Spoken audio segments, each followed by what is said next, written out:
আজকের সর্বশেষ সংবাদে আপনাদের সবাইকে স্বাগত। শুরুতেই সংবাদ শিরোনাম। স্বৈরাচারের কোনো অপশক্তি যেন মাথাচাড়া দিয়ে না ওঠে। ছাত্রদল নেতার ছুরিকাঘাতে ১৩ জন আহত। আওয়ামী লীগকে বিচারের আগে রাজনীতি করতে দেওয়া হবে না, বললেন মান্না। এবার বিস্তারিত। স্বৈরাচারের কোনো অপশক্তি যেন মাথাচাড়া দিয়ে না ওঠে।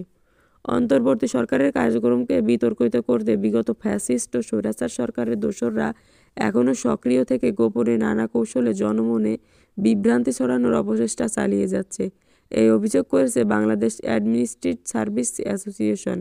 একই সঙ্গে মাঠ পর্যায়ে বিভিন্ন ক্ষেত্রে নিয়োজিত প্রশাসন ক্যাডারের কর্মকর্তাদের দায়িত্ব পালনের ক্ষেত্রে জনমনে যাতে ভীতির সঞ্চার এবং স্বৈরাচারের কোনো অপশক্তি যাতে মাথাচাড়া দিয়ে না ওঠে এ বিষয়ে সতর্ক থাকার আহ্বান জানিয়েছে সংগঠনটি। ১২ November Bangladesh administrative service association সভাপতি ডক্টর মোহাম্মদ আনোয়ার উল্লাহ স্বাক্ষরিত এক চিঠিতে এই তথ্য জানানো হয়েছে।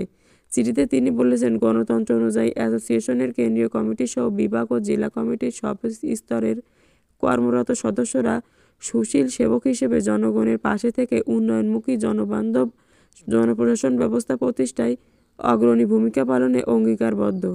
সদস্যদের কল্যাণ, পদমর্যাদা রক্ষা, নিরপেক্ষতা, স্বচ্ছতা ও জবাবদিহিতা নিশ্চিত করা সহ যুগোপযোগী জনপ্রশাসন ব্যবস্থা বাস্তবায়নে ও অ্যাসোসিয়েশনের দীর্ঘদিনের ঐতিহ্য ও গৌরবান্বিত অতীত। কিন্তু বিগত ১৫ বছর আমাদের এই গৌরবান্বিত অতীত চরমভাবে ক্ষতিগ্রস্ত হয়েছে, যা পুনরুদ্ধার করা অতীব জরুরি। এছাড়া অ্যাসোসিয়েশনের সদস্যদের মূলধন হচ্ছে উন্নত পেশাগত মান, কর্মদক্ষতা, ভ্রাতৃত্ববোধ, সহমর্মিতা এবং সুশৃঙ্খল আচরণ, যা অন্যদের জন্য অনুকরণীয় দৃষ্টান্ত স্থাপনে সক্ষম হবে। চিঠিতে তিনি আরও লিখেছেন, ফ্যাসিস্ট স্বৈরাচার সরকারের রাহুগ্রাস থেকে মুক্ত করার লক্ষ্যে অগণিত ছাত্র জনতার আত্মত্যাগের মাধ্যমে বৈষম্যহীন ও বঞ্চনামুক্ত দেশ গড়ার প্রত্যয়ে জনপ্রশাসনের ভূমিকা পরিবর্তিত প্রেক্ষাপটে অতীব গুরুত্বপূর্ণ। এরূপ পরিবর্তিত প্রেক্ষাপটে বর্তমানে অন্তর্বর্তীকালীন সরকার জন আশঙ্কাপূর্ণ এবং নতুন বাংলাদেশ বিনির্মাণের সংস্কারমূলক কার্যক্রম সহ বেশ কিছু ইতিবাচক উদ্যোগ গ্রহণপূর্বক কাজ করে যাচ্ছে, যা সব মহলের প্রত্যাশা বটে। জনপ্রত্যাশা পূরণে অ্যাসোসিয়েশনের সব পর্যায়ের আন্তরিকভাবে দায়িত্ব পালনপূর্বক অন্তর্বর্তী সরকারের সব কর্মসূচি সফলতার সঙ্গে বাস্তবায়নের বিকল্প নেই। কর্মকর্তাদের উদ্দেশ্যে তিনি বলেন, মাঠ পর্যায়ে কর্মরত নবীন কর্মকর্তাদের সঙ্গে জ্যেষ্ঠ কর্মকর্তাদের নিয়মিত সাক্ষাতের সুযোগ তৈরি করা অত্যাবশ্যক, যাতে নবীন কর্মকর্তারা অভিজ্ঞ জ্যেষ্ঠ কর্মকর্তাদের কাছ থেকে মূল্যবান ও প্রয়োজনীয় শিক্ষা এবং অভিজ্ঞতা গ্রহণ করতে পারে।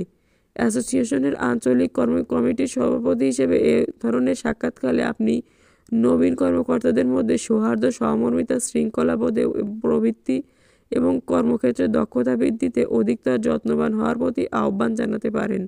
আপনি যখন জেলা বা উপজেলা পর্যায়ে কর্ম উপলক্ষে সফর করবেন, তখন তাদের সঙ্গে আপনার সহজ সম্পর্ক তাদের শিখতে, জানতে এবং নতুন বাংলাদেশ গড়ার প্রত্যয়ে জ্ঞানভিত্তিক দক্ষ জনপ্রশাসন গড়ে তুলতে বিশেষভাবে সাহায্য করবে। ছাত্রদল নেতার ছুরিকাঘাতে ১৩ জন আহত। গাইবান্ধার গোবিন্দগঞ্জে ছাত্রদল নেতার ছুরিকাঘাতে বিএনপি জামায়াতের ৬ নেতাকর্মীসহ ১৩ জন আহত হয়েছে।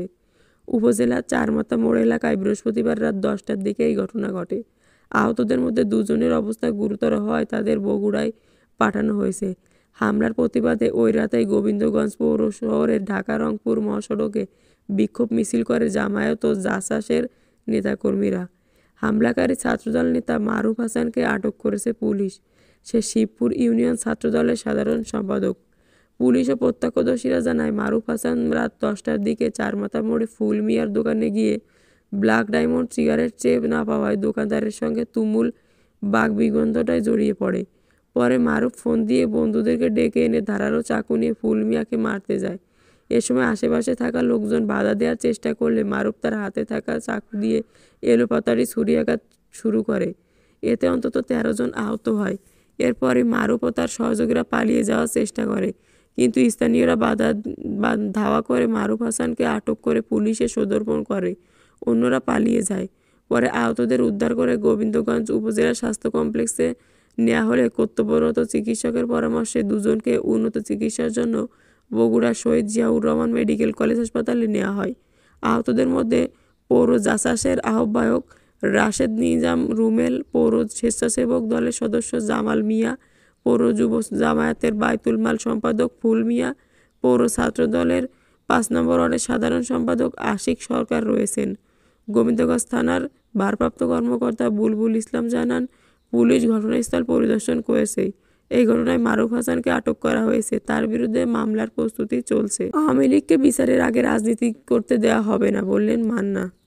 আওয়ামী লীগের বিচার হওয়ার আগে দলের নেতাকর্মীদের রাজনীতি করতে দেওয়া হবে না বলে মন্তব্য করেছেন নাগরিক ঐক্যের সভাপতি মাহবুবুর রহমান মান্না। শুক্রবার রাজধানীর উত্তরায় দলের উত্তরা ইউনিট আয়োজনে গণসমাবেশে তিনি এমন মন্তব্য করেন। মান্না বলেন, ক্ষমতায় টিকে থাকার জন্য হাজারের বেশি মানুষকে গুলি করে মেরেছে শেখ হাসিনা। নিরীহ ছাত্র জনতাকে হত্যার দায়ে দল হিসেবে আওয়ামী লীগের বিচার হওয়া উচিত। দখলদারিত্ব লুটপাটের রাজনীতি নয়। যারা গত 15 বছর ধরে এই দেশকে লুট করেছে, বাংলাদেশের অর্থ বিদেশের মাটিতে পাচার করেছে, তাদের বিচার হতে হবে। তিনি বলেন, গণ অভ্যুত্থানের পর এই দেশের মানুষ নতুন বাংলাদেশ গড়তে চায়। অন্তর্বর্তী সরকার দ্রুত সংস্কার শেষে যৌক্তিক সময় নির্বাচন দেবে, তিনি এমনটাই আশা প্রকাশ করেন। মান্না আরও বলেন, মানুষ শেষ পর্যন্ত সিদ্ধান্ত নেবে। জনগণের উপরে কোনো শক্তি নেই। যত বড় দল হোক, মাস্তানদের দল হোক, যদি জনগণ তাদের না চায় তাহলে তারা সরকার গঠন করতে পারবে না। আপনি কোন জেলা থেকে আমাদের ব্রেকিং নিউজ দেখছেন কমেন্টে জানাবেন এবং সবার আগে সর্বশেষ সংবাদ পেতে আমাদের চ্যানেলটি সাবস্ক্রাইব করে আমাদের সাথেই থাকুন। পরবর্তী ব্রেকিং নিউজের জন্য আমন্ত্রণ রইল। ধন্যবাদ।